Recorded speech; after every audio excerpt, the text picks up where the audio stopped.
Olá, está no ar mais uma edição do Link CNJ.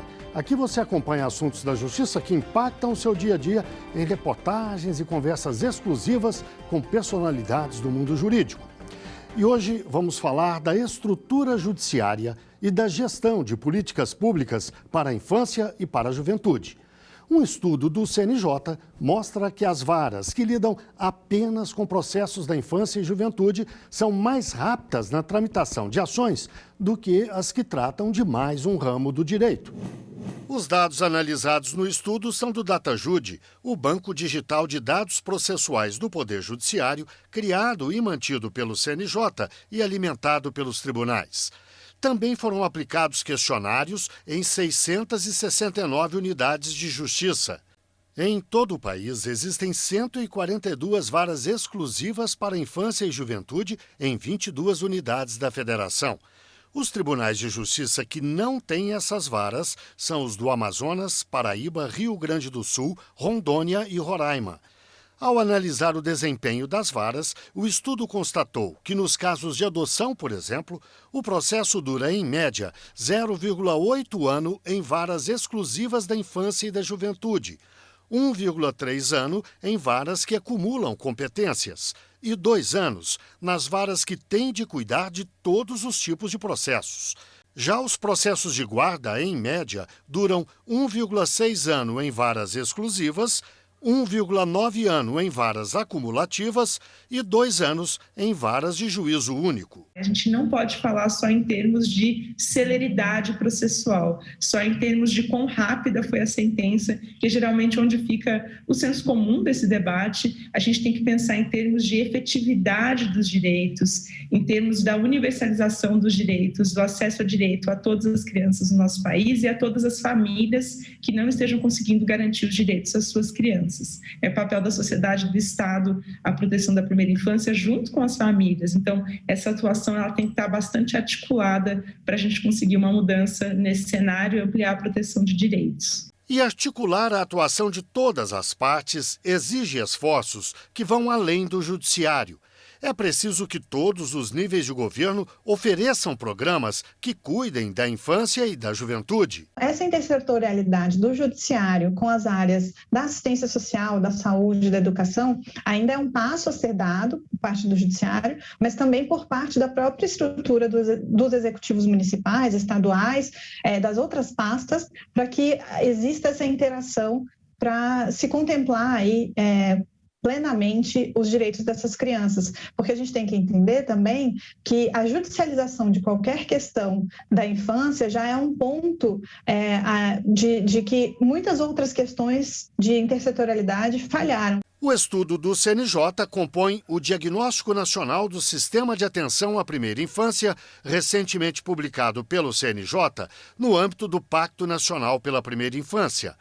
O trabalho tem o apoio do FONINGE, o Fórum Nacional da Infância e da Juventude, responsável por discutir e propor medidas para a execução de políticas públicas no âmbito do Poder Judiciário. O FONINGE tem diversos focos de atuação. E o interessante é que ele congrega diversos magistrados de vários segmentos, não só do Judiciário Estadual, onde estão as varas da infância e juventude, mas também da Justiça Federal, que trata de temáticas que tangenciam direitos da criança nessa área, Justiça do Trabalho, e também muitas vezes associações e fóruns de juízes. E isso é muito importante para que a base, os magistrados que estão na base, que tratam diretamente dia a dia com essas questões, podem trazer, muitas vezes, as dificuldades e os gargalos das varas da infância e juventude, e, por sua vez, o FONINGE, o CNJ, enxergar e, muitas vezes, dar soluções para esses gargalos, seja diretamente aos magistrados, seja aos tribunais.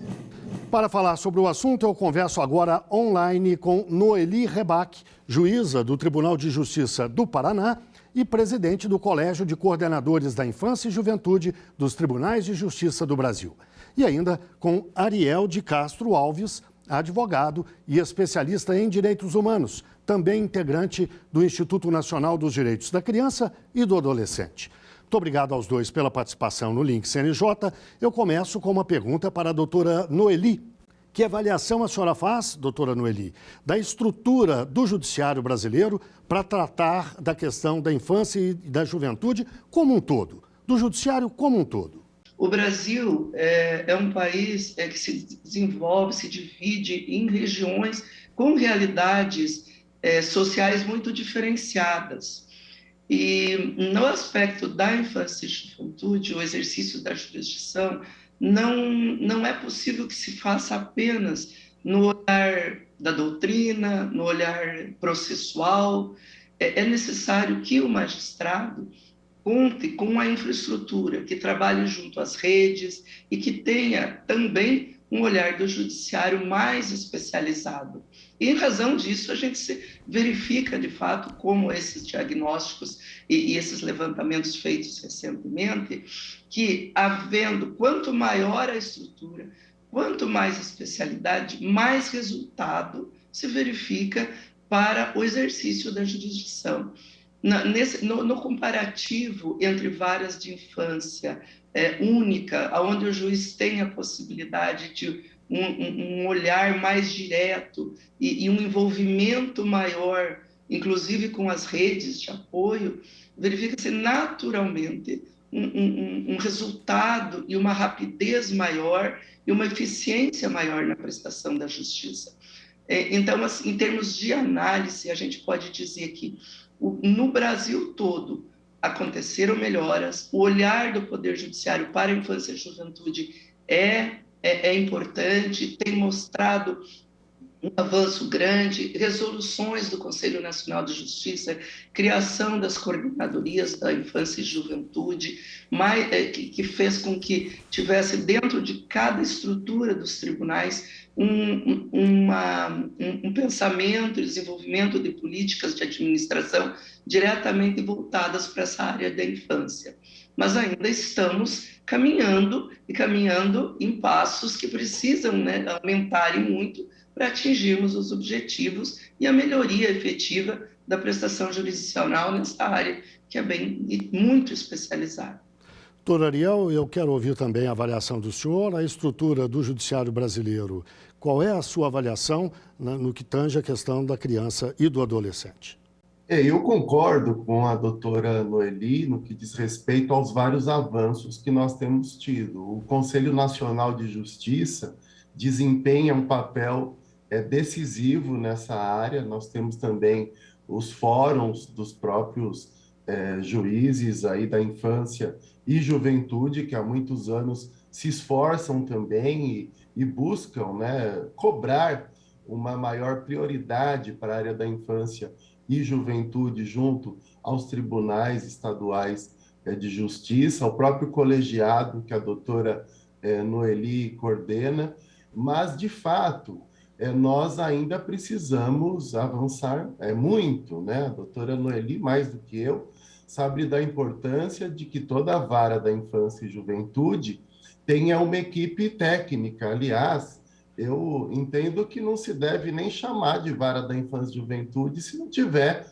uma equipe técnica. Nós que atuamos na infância e juventude sabemos que o mero legalismo muitas vezes não resolve as questões da infância e juventude. Nós precisamos de todo um estudo multidisciplinar que é essencial. E nem sempre as varas contam com essas equipes técnicas. Às vezes nós temos uma equipe técnica que atende todas as varas do fórum e acaba sobrecarregada junto às varas de família e tem uma demora enorme para ter um estudo multidisciplinar, aí, um estudo psicossocial, fazer as entrevistas técnicas com as partes dos processos e demora também os processos de adoção, demoram as ações de guarda, demoram as medidas de proteção para que sejam devidamente analisadas,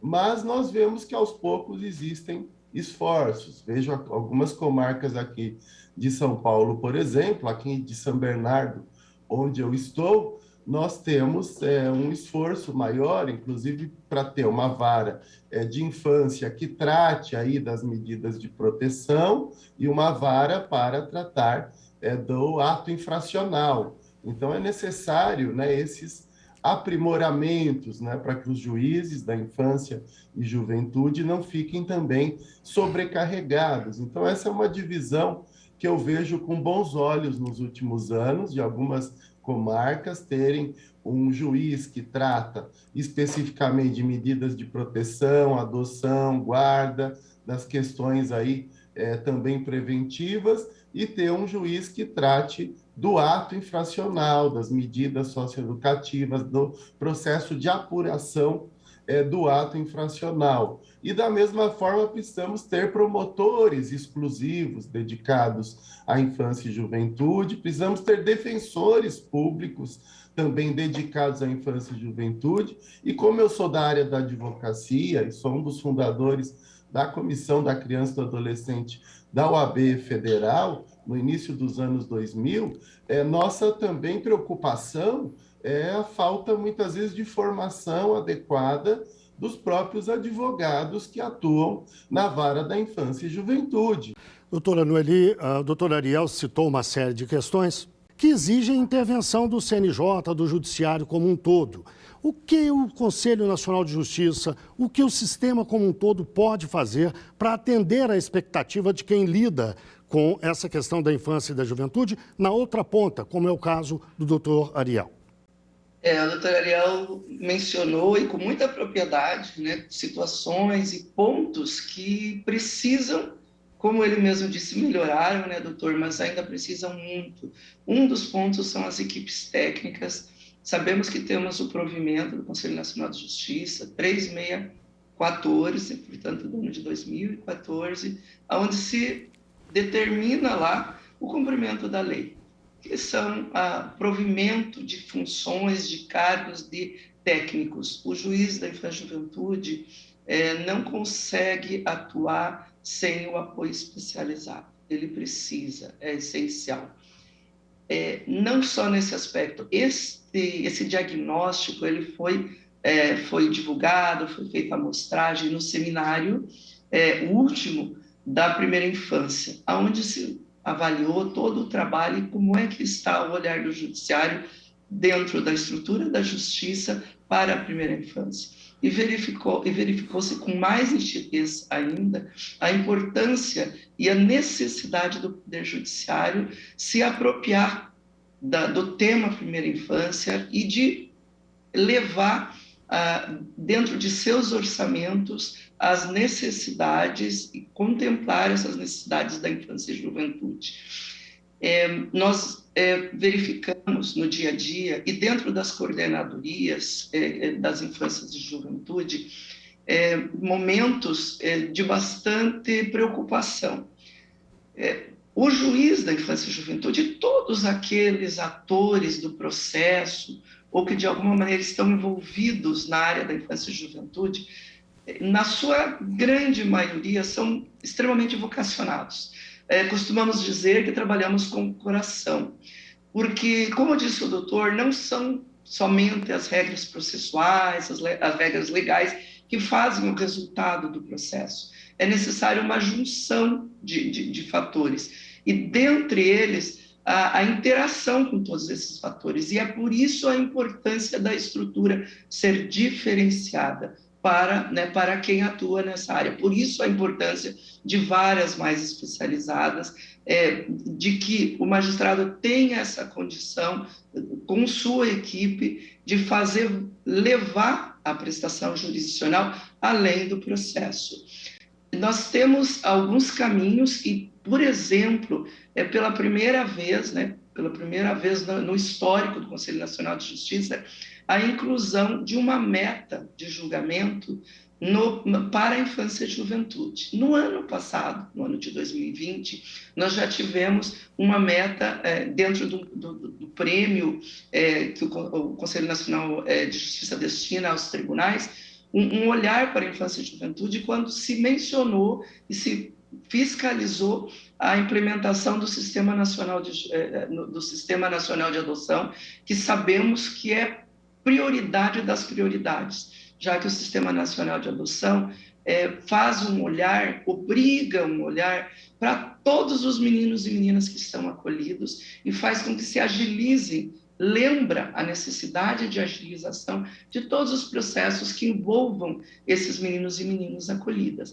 Neste ano, inovando mais, temos a Meta 11, onde se busca o olhar para o julgamento de todas as causas, as lides envolvendo a infância e juventude, que tenha importância dentro do exercício da jurisdição.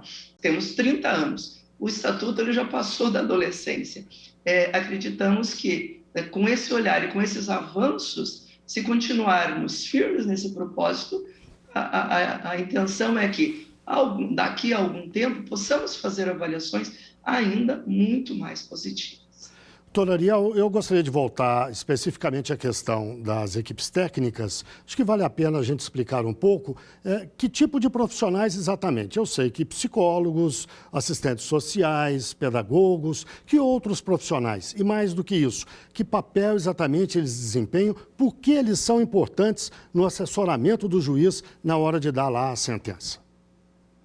Sim, esses profissionais, eles são fundamentais para fazer essa análise, né, dentro do âmbito das áreas que eles têm experiência, principalmente na psicologia, no serviço social.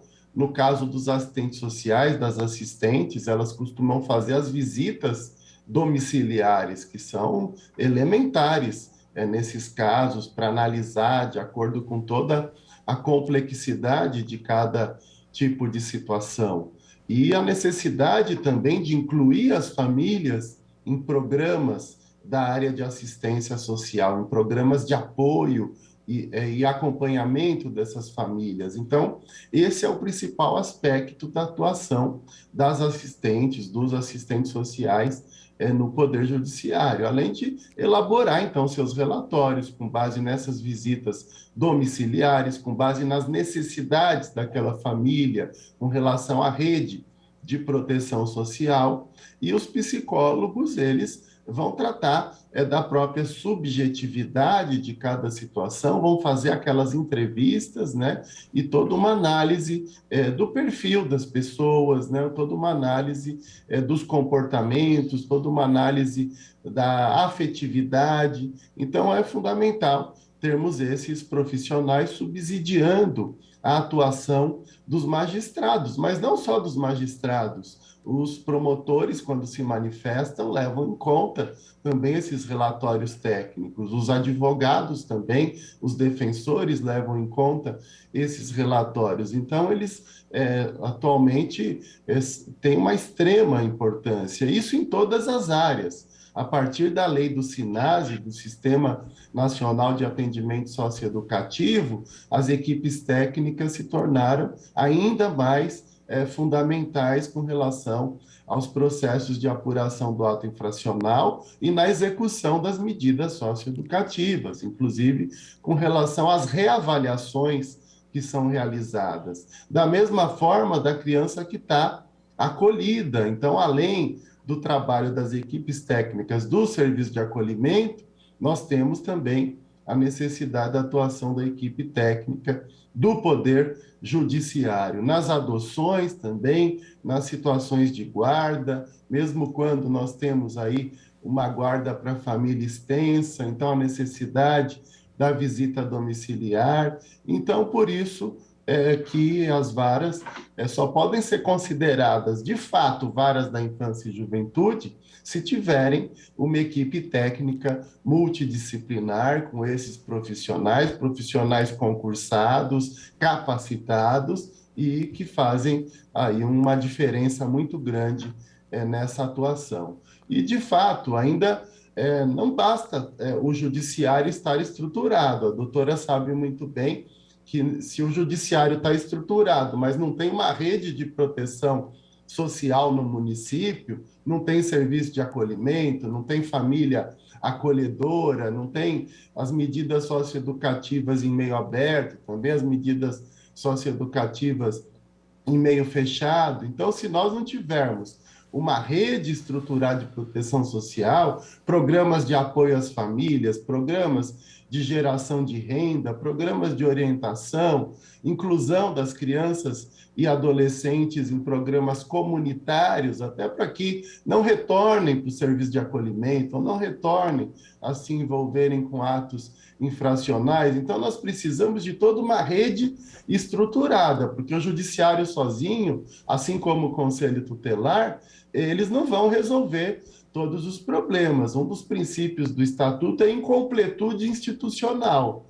Um órgão sozinho, ele não dá conta de todas as demandas da infância e juventude. E por isso essa necessidade de toda uma rede de proteção estruturada nos municípios, de conselhos tutelares também devidamente estruturados, com pessoas comprometidas, com pessoas qualificadas, que estarão aí atuando no que nós chamamos de um sistema de garantia de direitos. As varas da infância e juventude, elas fazem parte desse sistema de garantia de direitos, mas o sistema não se resume também nas varas da infância e juventude. Nós precisamos também de delegacias especializadas de proteção da criança e do adolescente. O estado onde eu sou, de São Paulo, não tem essas delegacias, por exemplo. E nós temos uma lei de 2017, que certamente a doutora deve discutir muito no colegiado de juízes, que é do sistema de garantia de direitos das crianças e adolescentes vítimas e testemunhas de violência. A necessidade de termos as salas adequadas e todo o equipamento para o depoimento especial e a necessidade de condições para a escuta protegida. Hoje em dia é muito difícil fazer essa escuta protegida porque boa parte dos municípios, dos locais, não tem as equipes ainda habilitadas e programas sociais ou entidades conveniadas. Então, nós precisaríamos criar, por exemplo, centros de referência da criança e do adolescente para o atendimento das crianças e adolescentes vítimas e testemunhas e também espaços adequados e estrutura para essa escuta protegida. Para encerrar, eu gostaria de ouvir a doutora Noeli sobre essa mesma questão. A necessidade do Estado como um todo, os vários níveis de governo, também intervirem, participarem da solução desse problema. É preciso a junção dos três poderes, do olhar legislativo, do olhar do executivo em todas as suas esferas e do poder judiciário. No sistema de justiça, a questão das equipes técnicas essencialmente é importante, como muito bem disse o doutor, mas o magistrado também precisa da estrutura das suas secretarias. Nós sabemos que existem muitas carências na área da secretaria que apoia o magistrado, a especialização das assessorias dos juízes que exercem essa função. Então, temos caminhos muito grandes, mas todo o resultado para que se possa cumprir aquela singela determinação da lei, que é muito óbvia, diz que a criança e o adolescente é prioridade absoluta e deve ter essa prioridade olhada pela família, pela sociedade e pelos poderes públicos, é a interação e a junção de esforços, a interação dos três poderes da República dentro da seara das redes de apoio da criança e do adolescente. Bem, chegamos ao fim da nossa entrevista. Eu agradeço muito a participação de Noeli Rebaque, juíza do Tribunal de Justiça do Paraná e presidente do Colégio de Coordenadores da Infância e Juventude dos Tribunais de Justiça do Brasil. E ainda de Ariel Castro Alves, advogado e especialista em direitos humanos, integrante do Instituto Nacional dos Direitos da Criança e do Adolescente. Agora o Link CNJ dá notícias da Justiça. Vamos fazer um giro pelos estados e pelos tribunais do país. O CNJ fez a primeira inspeção técnica do Sistema Nacional de Adoção e Acolhimento. O sistema é alimentado pelos tribunais de justiça, que informam os dados diariamente. Atualmente, 29.500 crianças estão acolhidas em todo o país. 4.000 estão disponíveis para adoção. 33.000 pessoas ou famílias estão habilitadas para adotar. O CNJ investe na formação dos profissionais de todo o país que lidam com adolescentes acusados de atos infracionais. Neste curso, eles foram orientados sobre o primeiro contato do adolescente com o sistema de justiça e com o sistema de garantia de direitos. A atividade faz parte do programa Fazendo Justiça, uma parceria do CNJ com o PNUD, o Programa das Nações Unidas para o Desenvolvimento. Roraima começa a implementar a Ação Nacional de Identificação Civil de Pessoas Presas. A iniciativa é fundamental para o acesso dessa população a bens, documentos e serviços básicos como educação e saúde. A Ação Nacional usa biometria com o apoio do TSE, o Tribunal Superior Eleitoral. É hora do CNJ nas redes? Vamos ver algumas das postagens que marcaram a semana nas redes sociais do CNJ.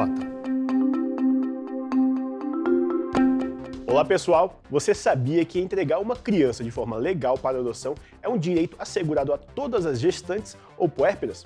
Está previsto no Estatuto da Criança e do Adolescente e deve ser exercido sem constrangimentos. Caso você conheça alguém nessa situação, é necessário manifestar o interesse da entrega antes ou logo após o nascimento em qualquer órgão da Rede de Proteção à Infância. Semana passada foi celebrado o Dia Nacional da Adoção e nas redes sociais do CNJ você encontra diversas publicações sobre o tema. Mudando de assunto, mais rigor na punição de violência doméstica contra as crianças. A Lei Henry Borel, aprovada em maio, torna crime hediondo o homicídio contra menor de 14 anos. Além disso, estabelece medidas protetivas para crianças e adolescentes vítimas de violência doméstica e familiar. Para saber mais, acesse as redes do CNJ. E para terminar o CNJ nas redes, foi sancionada a lei que traz novas regras sobre alienação parental. A norma retira a suspensão de autoridade parental da lista de medidas possíveis a serem usadas pelo juiz e assegura à criança e ao genitor a visitação assistida no fórum, entre outras mudanças. Nas redes sociais do CNJ, contamos mais sobre esse tema. Confere lá. É isso, pessoal, e até a próxima semana. Vamos ao quadro Uma História, aquele momento em que um juiz ou uma juíza conta um caso que marcou a carreira dele ou dela. Confira a história de hoje. Eu me chamo Larissa Antunes, sou juíza da Vara da Infância e Juventude da Comarca de Santana, no estado do Amapá. Na Vara da Infância, nós trabalhamos recebendo crianças que são entregues pelas próprias mães, pelas famílias, para serem adotadas. E nós tivemos essa primeira criança entregue, foi uma menina, eu posso chamá-la de Vitória aqui, não é o nome dela, mas eu posso chamá-la de Vitória. E esse casal adotou essa criança. E processo encerrado, deu tudo certo. 2, 3 anos depois, recebemos novamente a mãe da Vitória entregando um outro bebê, um menino dessa vez, né? O Vinícius, vamos chamá-lo de Vinícius. Então, a mesma família que adotou a Vitória reapareceu, né, dizendo, nós soubemos do nascimento do Vinícius e queremos adotar o Vinícius. E eu dei a explicação de que naquele momento não seria possível, porque eles já tinham saído do Cadastro Nacional de Adoção, né, que hoje nós chamamos de Sistema Nacional de Adoção e Acolhimento, e que eles tinham saído da fila, estavam lá no final da fila, e que eu precisaria consultar as pessoas que vinham antes deles. E qual não foi a nossa surpresa? Que todos os casais, todos os pretendentes que vinham antes se negaram, deram alguma justificativa e não receberam a criança, né? Então, para nós, foi uma grande lição de humildade, né? Nós que temos a caneta, que decidimos a vida dessas pessoas, o destino dessas pessoas, percebemos que existe algo maior, né? Que existe algo maior, que a gente pode chamar de Deus ou do universo, conspirando e juntando, criando essas famílias, né? A adoção para nós é uma forma de constituir uma família. Então, para nós foi um grande aprendizado e essa era a história que eu queria contar. Bem, chegamos ao fim de mais um Link CNJ. Muito obrigado a você que esteve com a gente até agora e até o próximo programa.